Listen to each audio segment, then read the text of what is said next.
Hi everyone, I'm Carolina Monte and this is what's happening in Brazil. We start by updating you on the latest news from the country.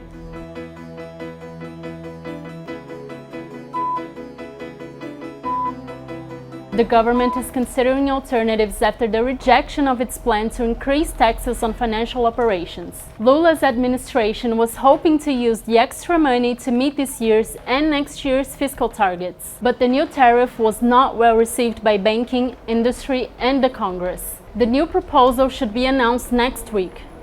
The last hearing of the witnesses in the criminal trial over the attempted coup d'etat in January 2022 began this week.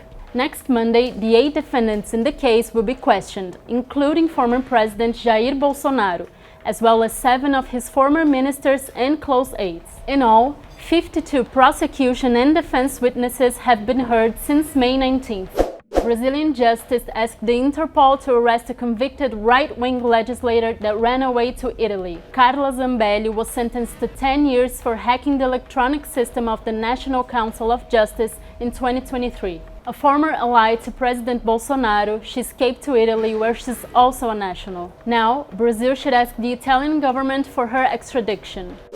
The third edition of the Nature Journey, organized by the Landless Workers Movement, the MST, began this week. The action is part of the national plan named Planting Trees, Producing Healthy Food. It aims to reforest and strengthen popular agrarian reform as an alternative to the environmental crisis. The expectation is to launch more than 15,000 tons of seeds.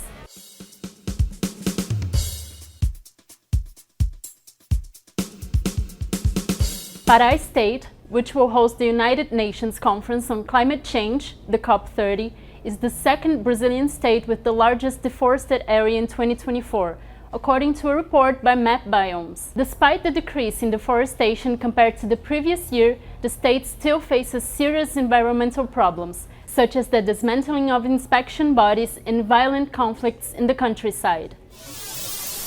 The Brazilian northern state of Pará, which will host the UN Conference on Climate Change this year, is second in the national deforestation ranking.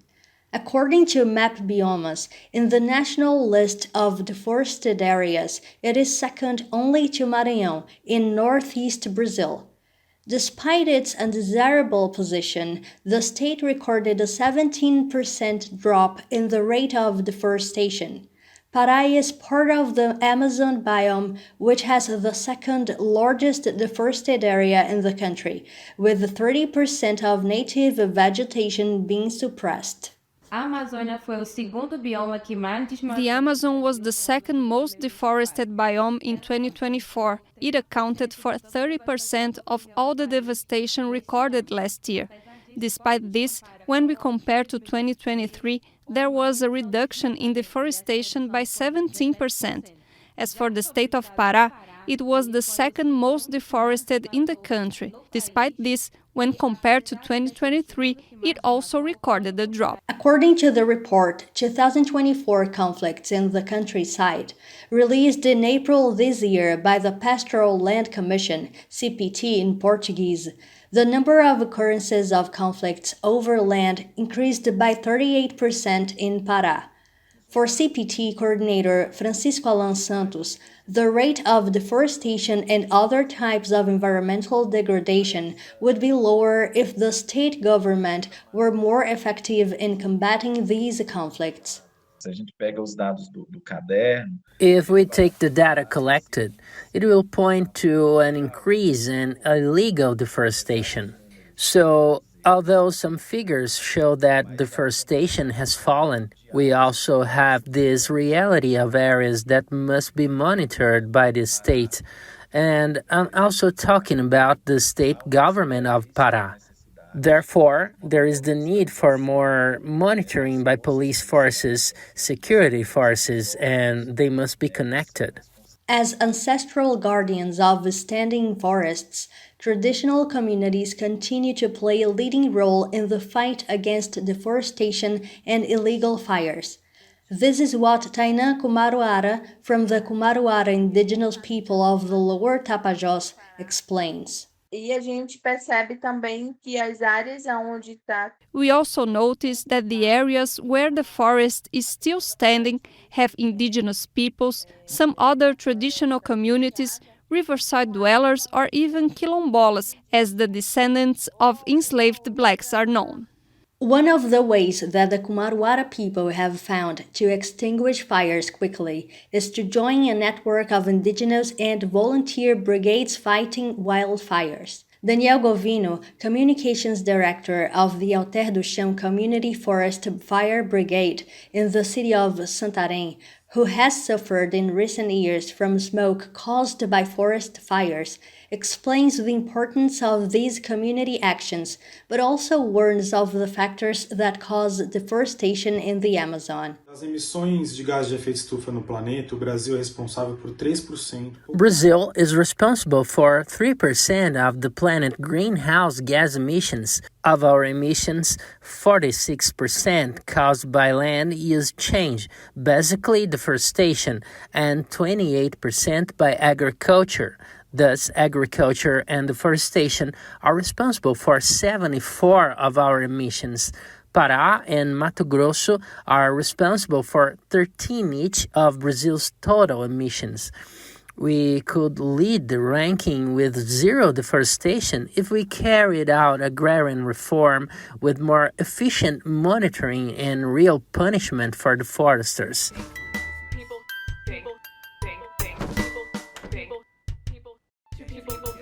In today's Cultural Talk, you get to know a little more about the story of Luedji Luna, a Brazilian singer and songwriter born in Salvador, capital of Bahia state. After the success of her debut album, Corpo no Mundo, A Body in the World in English, the public was surprised by the news that before a new work, the artist would become a mother. In the interview with BDF, she talks about her life and decision to be a mother at a time when her musical career was at its peak.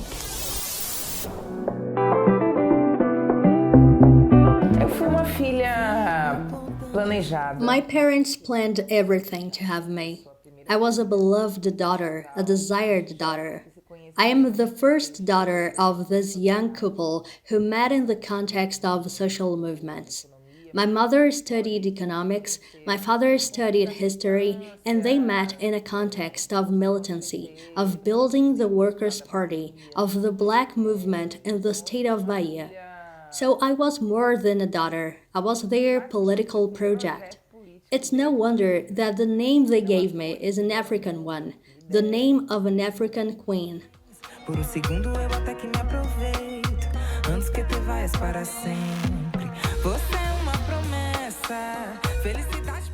Eu conheci o Zud num contexto de I trabalho. met Zud while working with him.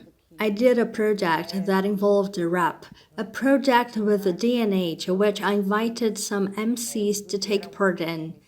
Zud was one of those MCs who took part in the EP, and then we did the SESC circuit, where we traveled through São Paulo State, where there was no SESC units. During these trips, we flirted, and it went on and on. We spent months dating, living this romance, and it was very fast. I feel it was very instinctive, intuitive. I wanted to be a mother. I thought I was ready.